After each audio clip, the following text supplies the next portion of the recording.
Šogad jūrā ūdens ir samērā augsts, tādēļ ne visiem Ventspils pludmales apmeklētājiem ir izdevies izpeldēties jūrā.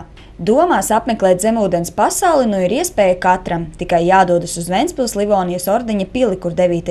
jūlijā tika atklāta interaktīva izstāde Sajūti jūru. Tā ir ceļojošā izstāde no Latvijas dabas muzeja, kas ir tapusi kā projekts ar Eiropas Savienības atbalstu. Izstādes kuratori ir Ināra Cukura.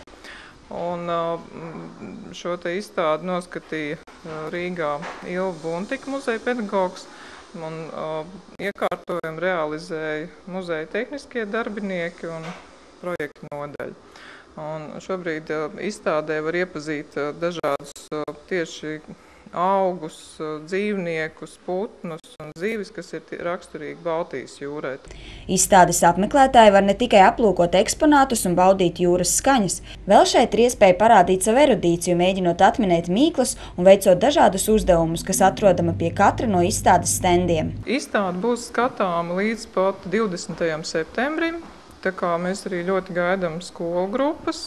Un te ir iespēja darboties tiešām veselai klasei. Ir arī paredzētas aktīvākajām klasēm dāvanas, spēles tādas īpaši sagatavotas.